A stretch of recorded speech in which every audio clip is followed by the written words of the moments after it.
kasih di dalam nama Tuhan Yesus.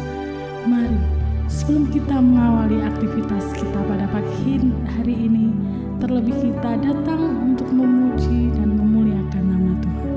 Dan biarlah hanya nama Tuhan yang dipermuliakan. Mari.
Tuhan Yesus setia.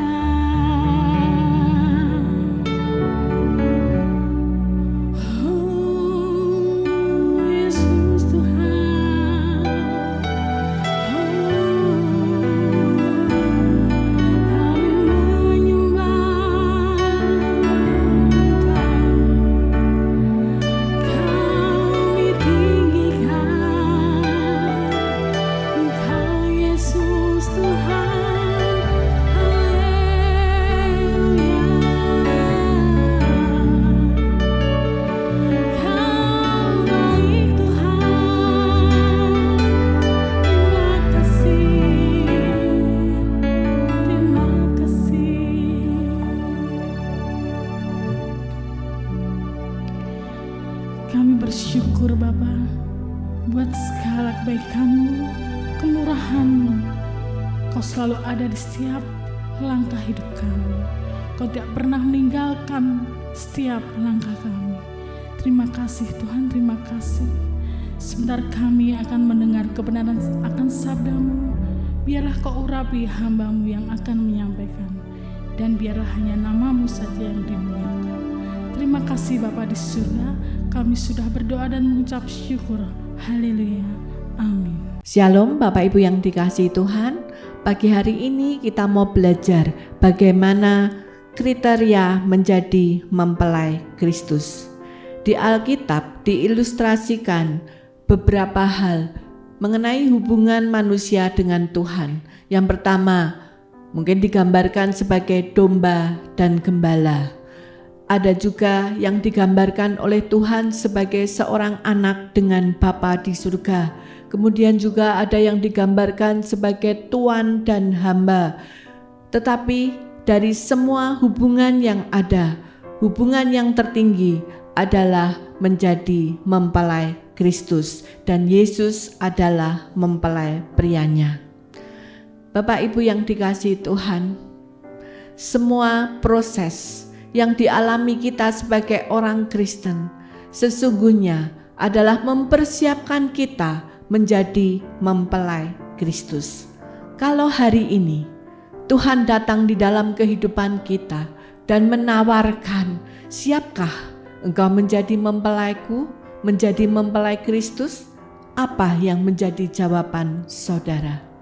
Bagaimana respon saudara terhadap permintaan yang Tuhan ajukan di dalam kehidupan kita? Karena kalau kita baca di Matius 24 ayat 12, Tuhan berkata, "Dan karena makin bertambahnya kedurhakaan, maka kasih kebanyakan orang akan menjadi dingin."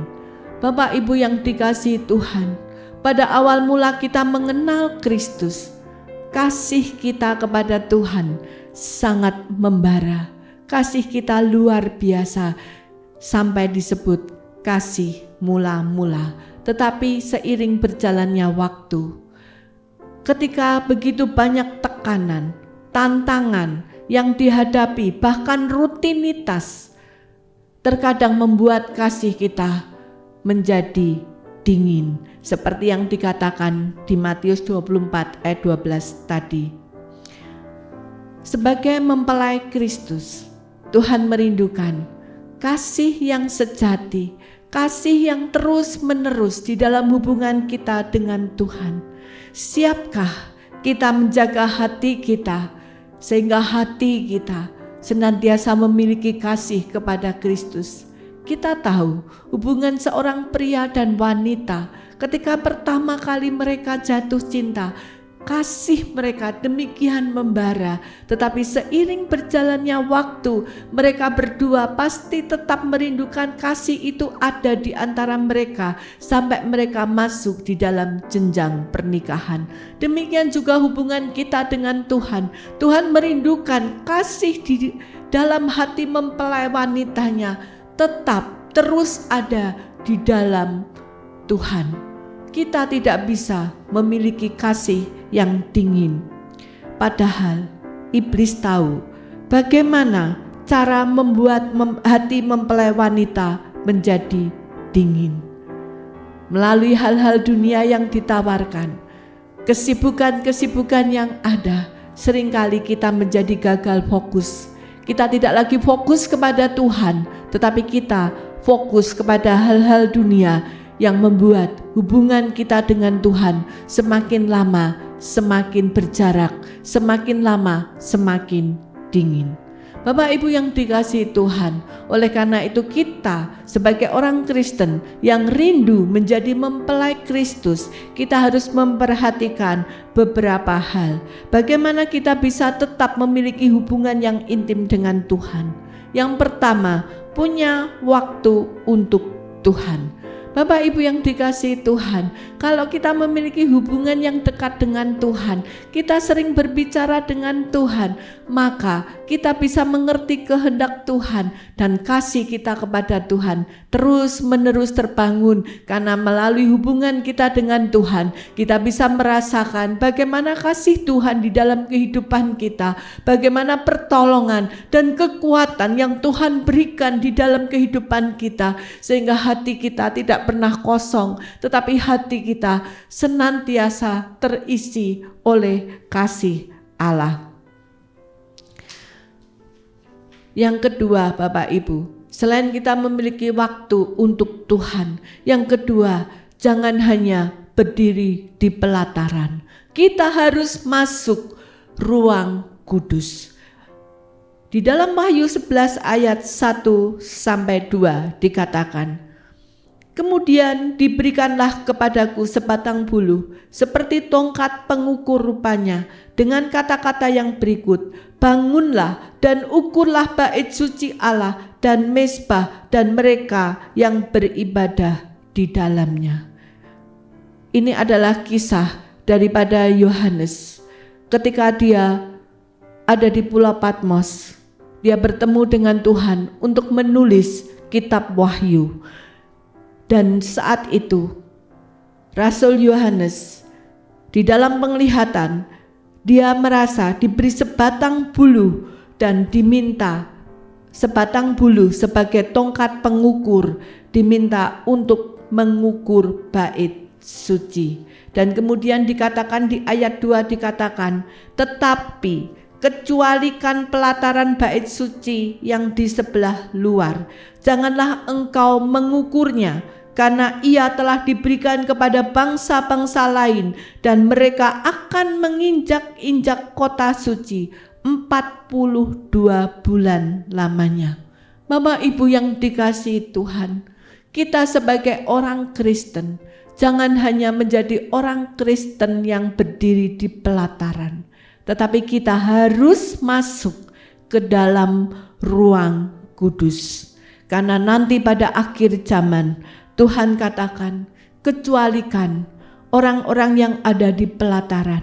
Mereka tidak ikut diukur, tetapi mereka diserahkan kepada bangsa-bangsa. Dan dikatakan, ia telah diberikan kepada bangsa-bangsa lain dan mereka akan menginjak-injak kota suci 42 bulan lamanya. 42 bulan itu 3,5 tahun. Itu adalah penggambaran dari masa tribulation. Dan kita tahu bahwa orang-orang Kristen yang ada di pelataran akan ditinggal. Dia tidak akan ikut di dalam pesta kawin anak domba dan mereka diberikan kepada Antikris. Di dalam Ibrani 4 ayat 14-16 dikatakan, karena kita sekarang mempunyai imam besar agung yang telah melintasi semua langit, yaitu Yesus anak Allah, baiklah kita teguh berpegang pada pengakuan iman kita. Sebab imam besar yang kita punya bukanlah imam besar yang tidak dapat turut merasakan kelemahan-kelemahan kita. Sebaliknya sama dengan kita, ia telah dicobai hanya tidak berbuat dosa. Sebab itu marilah kita dengan penuh keberanian menghampiri tahta kasih karunia, supaya kita menerima rahmat dan menemukan kasih karunia untuk mendapat pertolongan kita pada waktunya. Bapak Ibu yang dikasihi Tuhan, pada zaman dulu yaitu di perjanjian lama, orang-orang Israel itu memang berdiri di pelataran dan hanya orang-orang tertentu, para imam yang boleh masuk di dalam ruang kudus, dan imam besar yang hanya boleh masuk ruang maha kudus. Itu di perjanjian lama Bapak Ibu.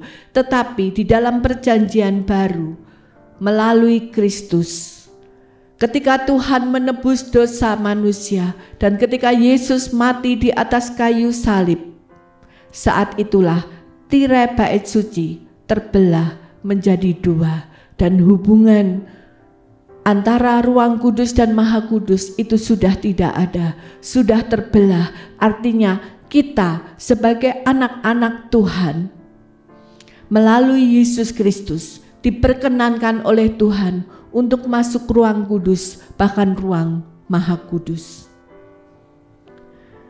Kita tahu bahwa Yesus sebagai imam besar kita, dia akan menolong, memampukan kita agar kita siap masuk di ruang kudus ataupun ruang maha kudus. Dan di ayat 16 dikatakan, sebab itu marilah kita dengan penuh keberanian menghampiri tata kasih karunia, supaya kita menerima rahmat dan menemukan kasih karunia untuk mendapat pertolongan kita pada waktunya. Oleh karena itu Bapak Ibu yang dikasihi Tuhan, dari ayat ini hanya satu yang diminta oleh Tuhan, penuh keberanian menghampiri tahta kasih karunia Tuhan. Artinya kita memiliki keberanian tanpa rasa takut menghampiri Tuhan secara pribadi. Dan saya percaya ketika setiap anak-anak Tuhan memiliki kerinduan dan keberanian menghampiri Tuhan, mendekat kepada tahta Tuhan, maka Tuhan akan menolong kita tepat pada waktunya. Bapak Ibu yang dikasihi Tuhan, apa yang dimaksud dengan orang Kristen pelataran? Orang Kristen pelataran adalah orang Kristen yang belum mengenal Tuhan secara pribadi. Mengapa saya katakan demikian? Karena banyak orang Kristen yang setiap minggu ke gereja tetapi belum pernah mengalami perjumpaan secara pribadi dengan Tuhan. Mereka mengenal Kristus hanya kata orang, seperti yang dikatakan oleh Ayub. Ketika dia belum mengalami perjumpaan dengan Tuhan secara pribadi, dia berkata, aku mengenal Tuhan hanya dari kata orang. Tetapi marilah kita sebagai anak-anak Tuhan, kita memiliki keberanian menghampiri tahta kasih karunia Tuhan. Kita memiliki waktu untuk bertemu dengan Tuhan, sehingga kita bisa mengenal Tuhan secara pribadi. Kita mengenal Tuhan kita bukan dari kata orang, tetapi kita memiliki pengalaman pribadi bersama dengan Tuhan. Kemudian orang Kristen pelataran adalah orang Kristen yang belum memakai baju pesta, belum memakai baju kemuliaan Tuhan. Mereka masih mengenakan baju dosa. Artinya Roh Kudus dan firman Tuhan yang diberikan belum mengubah hidupnya menjadi seperti Kristus. Seperti di dalam Yohanes 2 ayat 6 dikatakan bahwa barang siapa ada di dalam dia, ia wajib hidup sama seperti Kristus telah hidup. Artinya benih firman itu belum bertumbuh, belum berbuah, sehingga belum bisa menghasilkan buah-buah roh kehidupan yang sama seperti Kristus. Kemudian yang ketiga, sebagai mempelai Kristus, kita harus siap disucikan dan dimandikan dengan air dan firman. Di dalam Efesus 5 ayat 25 dikatakan, hei suami, kasihilah istrimu sebagaimana Kristus telah mengasihi jemaatnya dan telah menyerahkan diri baginya. Ayat 26, untuk menguduskannya sesudah ia menyucikan dengan memandikannya dengan air dan firman. Ayat 32, rahasia ini besar, tetapi yang aku maksudkan ialah hubungan Kristus dan jemaat. Saat Rasul Paulus menulis kitab Efesus, dia menggambarkan bahwa hubungan manusia dengan Tuhan itu seperti mempelai pria dengan mempelai wanita. Karena itu di ayat 32 dia katakan rahasia ini besar, tetapi yang aku maksud ialah hubungan Kristus dan jemaat. Dan di ayat 25 dikatakan bahwa sebagai suami, Tuhan maksudnya sangat mengasihi anak-anaknya, ya. Sebagaimana Kristus telah mengasihi jemaat dan menyerahkan diri baginya. Kristus sebagai mempelai pria siap menyerahkan dirinya kepada mempelai wanita, yaitu saat dia harus melakukan korban penebusan salah, saat dia harus mati di atas kayu salib, sampai harus mati. Di situ itu bukti kasih Tuhan kepada umat manusia sedemikian besar, sampai dia rela menyerahkan diri bagi umat manusia, supaya umat manusia dibebaskan dari dosa dan bisa kembali masuk di dalam kemuliaan Allah. Dan di ayat 26 dikatakan untuk menguduskannya. Jadi Yesus mati di atas kayu salib itu untuk menguduskan umat manusia. Dan dikatakan sesudah ia menyucikannya dengan memandikannya dengan air dan firman. Jadi Tuhan menyucikan kita, para mempelai wanita, orang-orang Kristen, anak-anak Tuhan itu dengan air dan firman, yaitu dengan kuasa Roh Kudus dan dengan firman Tuhan. Firman Tuhan yang diberikan kepada kita, juga Roh Kudus yang Tuhan berikan kepada kita, itu dipakai Tuhan untuk menyucikan, memandikan kita supaya kita terlepas dari dosa dan kita bisa masuk di dalam kemuliaan Tuhan. Sudahkah Bapak Ibu kita dimandikan oleh Tuhan dengan air dan firman yang Tuhan sediakan bagi kita? Atau saat ini kita belum mandi seluruhnya, seluruh aspek kehidupan kita belum kita mandikan dengan firman dan dengan kuasa Roh Kudus, baru sebagian demi sebagian. Mungkin hanya cuci tangan atau kaki kita, cuci kaki, atau wajah kita hanya cuci muka. Bapak Ibu yang dikasihi Tuhan, orang Kristen banyak yang melakukan firman Tuhan itu dipilah-pilah. Tidak semua aspek kehidupannya berdasarkan firman Tuhan. Mungkin Bapak Ibu di dalam kehidupan pribadinya dengan Tuhan dia sudah melakukan firman Tuhan. Misalnya di dalam rumah tangganya mereka melakukan firman Tuhan, tetapi di dalam bisnis sudahkah mereka melakukan firman Tuhan? Seringkali mereka belum melakukan firman Tuhan di area-area tertentu kehidupannya. Tetapi Tuhan mau, kalau engkau ingin menjadi mempelai Kristus, sucikan, mandikan seluruh aspek kehidupanmu dengan Roh Kudus dan firman Tuhan. Bapak Ibu yang dikasihi Tuhan, kita masuk ke yang keempat. Setelah kita dimandikan, disucikan, maka kita akan mengenakan baju pesta, yaitu baju kemuliaan Tuhan. Di dalam Matius 22 ayat 2 dikatakan, hal kerajaan surga seumpama seorang raja mengadakan perjamuan kawin untuk anaknya.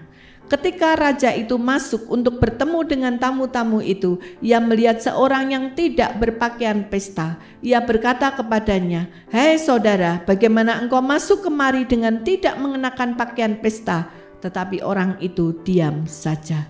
Lalu kata raja itu kepada hamba-hambanya, ikatlah kaki dan tangannya dan campakkanlah orang itu ke dalam kegelapan yang paling gelap. Di sanalah akan terdapat ratap dan kertak gigi. Sebab banyak yang dipanggil tetapi sedikit yang dipilih. Bapak Ibu yang dikasihi Tuhan, ketika Tuhan memberikan pengampunan melalui darah Kristus, kemudian Tuhan menyucikan kita melalui Roh Kudus dan firman yang diberikan di dalam kehidupan kita. Seharusnya Bapak Ibu, maka apa yang Tuhan taruh di dalam hati kita itu akan memberi dampak kepada kehidupan kita.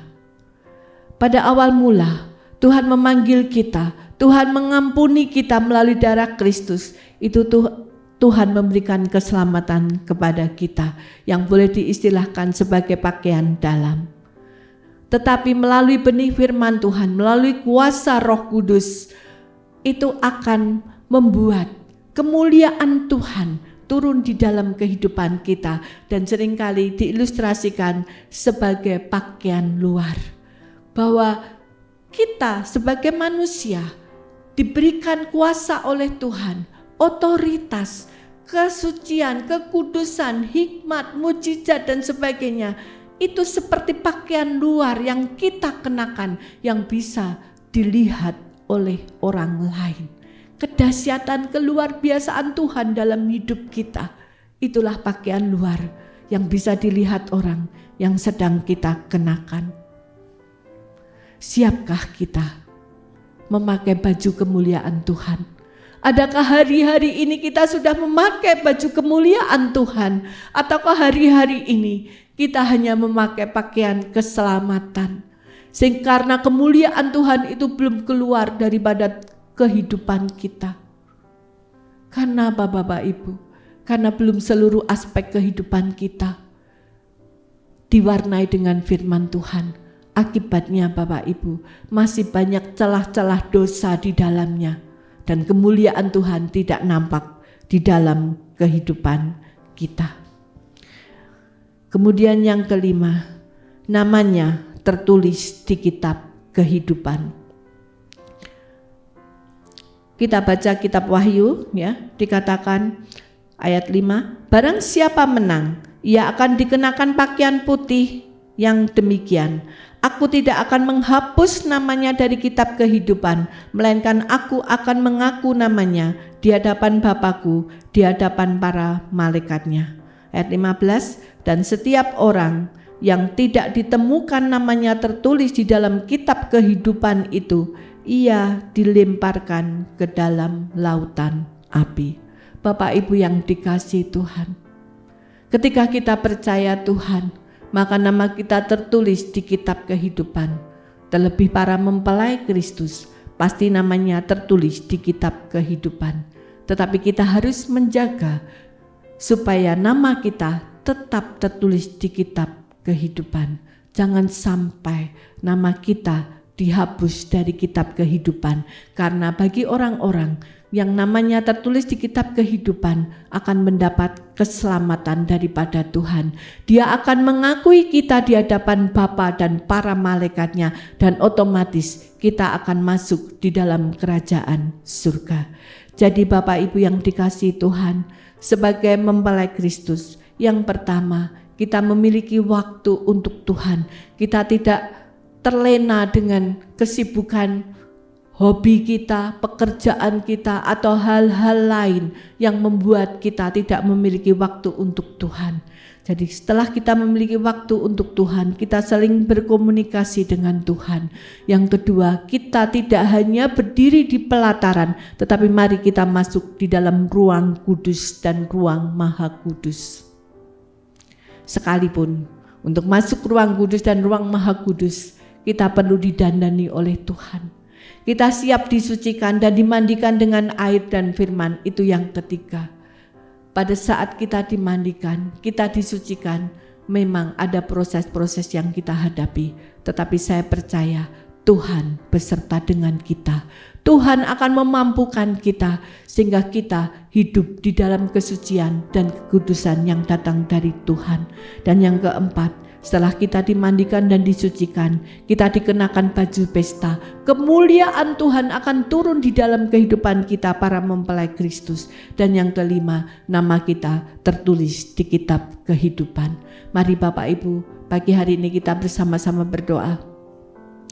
Kita mau mengucap syukur kepada Tuhan, bahwa Tuhan sebagai mempelai pria di dalam kehidupan kita, begitu peduli dengan kita sebagai mempelai wanitanya. Berkati kami Tuhan yang pagi hari ini mendengar kebenaran firman-Mu.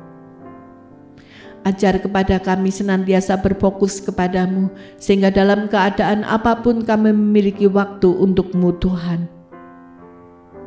Kami tidak hanya berdiri di pelataran, tetapi kami mau masuk di dalam ruang kudus dan ruang maha kudus-Mu Tuhan.